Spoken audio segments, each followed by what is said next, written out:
Sean bienvenidos al episodio número 38 de Universos Paralelos. Hoy conoceremos nuevas historias reales que nadie se atreve a contar. Historia número 1. Diles que no hagan ese viaje.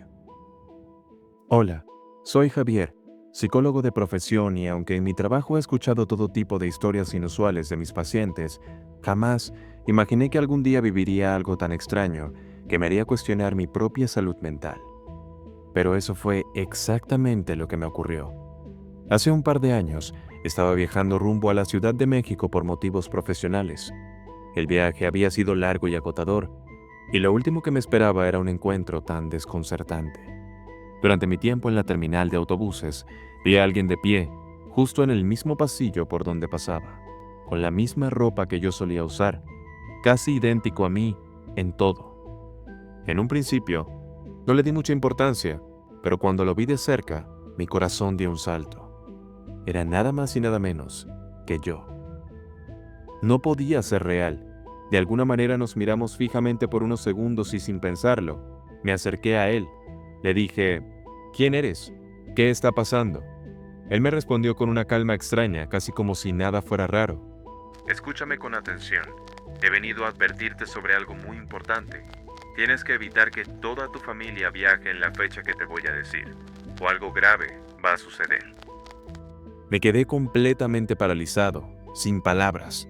Pensé que tal vez estaba delirando, que era un sueño, o simplemente una alucinación producto del cansancio.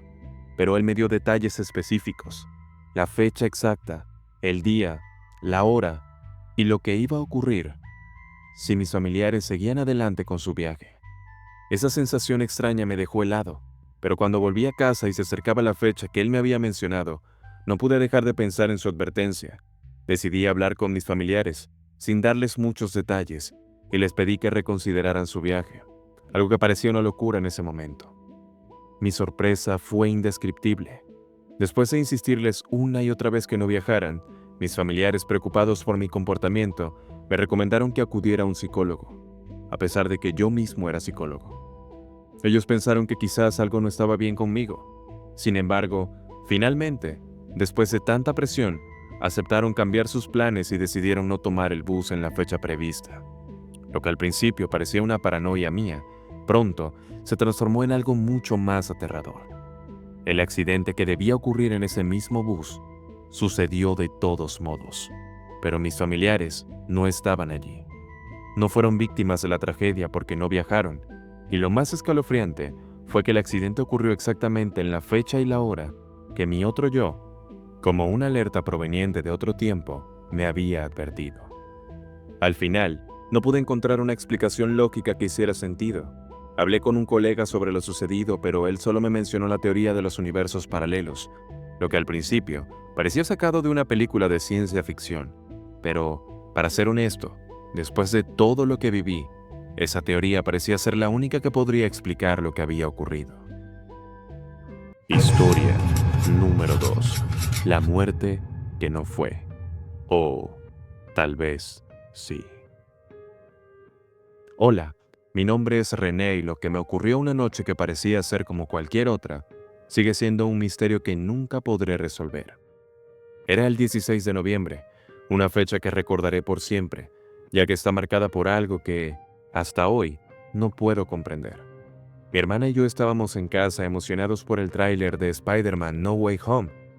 Era uno de esos momentos en que nos desconectamos del mundo y compartíamos la misma emoción de un estreno. Pero lo que ocurrió a continuación me dejó completamente desconcertado. La televisión, que normalmente estaba en segundo plano, comenzó a mostrar un boletín de noticias.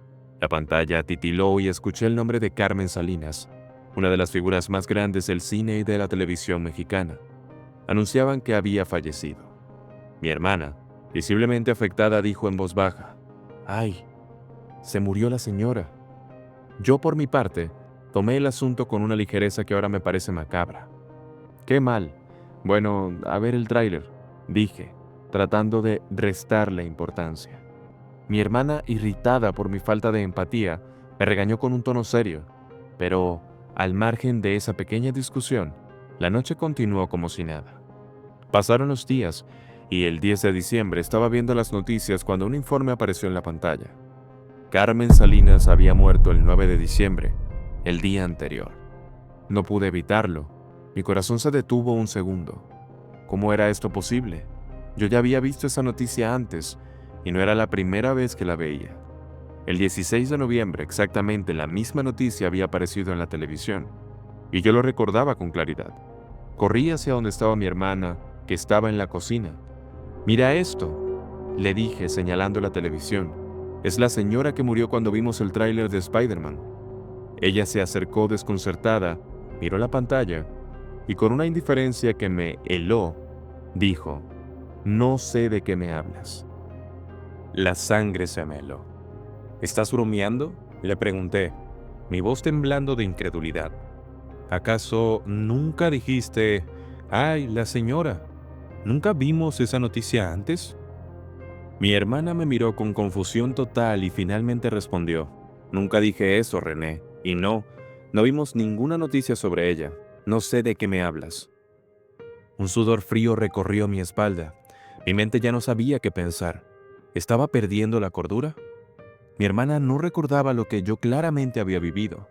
Fui a la cocina, completamente atónito, tratando de encontrar alguna explicación lógica, pero no había ninguna. ¿Era posible que hubiera experimentado un fallo en la realidad, un cruce entre dimensiones, entre universos paralelos? Tal vez lo que había visto no era un simple error de memoria, sino una conexión donde esa noticia sí había ocurrido en esa fecha. Hasta ahora no sé lo que pasó realmente. Historia número 3. El taxista demacrado. Hola, me llamo Renata y lo que viví camino al aeropuerto aún me atormenta cada vez que intento explicarlo. No sé si fue un simple error de percepción, un momento de locura, o si por unos minutos estuve atrapada entre dos realidades diferentes. Eran las 2 de la madrugada. Pedí un taxi desde mi celular y, al poco tiempo, un hombre mayor llegó por mí. Tendría unos 57 años, con el rostro demacrado, profundas ojeras y un uniforme con el logo de la empresa de taxis. Me ayudó a subir las maletas con una amabilidad que no esperaba a esa hora. Mientras avanzábamos por la ciudad dormida, comenzó a contarme su vida, como si necesitara desahogarse. Me habló de su hija, una niña enferma de leucemia. Trabajaba turnos nocturnos para pagar su tratamiento. Me dijo que su esposa había fallecido al dar a luz y que desde entonces criaba a su hija solo. Había una tristeza tan real en su voz que me conmovió. En el camino paramos en una gasolinera. Bajé del auto para comprar una botella de agua en la tienda del Grifo, que tenía paredes de vidrio. Desde allí podía verlo, claramente dentro del taxi, sentado, cabizbajo. Cuando salí y volví a subir, él me dijo que iría al baño un momento y lo esperé tranquila. Pero cuando regresó, algo era diferente, muy diferente. Ya no era el mismo hombre. Ahora era alguien mucho más joven, de unos 25 años, con una camisa de cuadros rojos. Me miró con sorpresa y me preguntó si estaba bien. Pensé que era una broma o una mala jugada de mi mente. Le pregunté de inmediato de dónde me había recogido y a dónde me llevaba. Respondió correctamente, como si nada raro hubiera pasado. Pero cuando le pregunté por su hija, me miró confundido. «No tengo hijos», dijo. «¿Se encuentra bien? ¿Quiere que llamemos a alguien?». Llegamos al aeropuerto en silencio. Me ayudó a bajar el equipaje y le pagué, todavía temblando. No le dije más nada. Me fui caminando con la sensación de que algo en mi realidad se había fracturado. No sé si fue un intento de secuestro, una alucinación provocada por el cansancio, o si realmente por unos minutos estuve en otro universo. Tal vez el primer taxista era una versión futura del segundo, que simplemente se adelantó a lo que le depararía la vida. Y luego, todo volvió a la normalidad, como si nada hubiera ocurrido. Pero yo le recuerdo cada detalle, y eso hasta el día de hoy me aterra.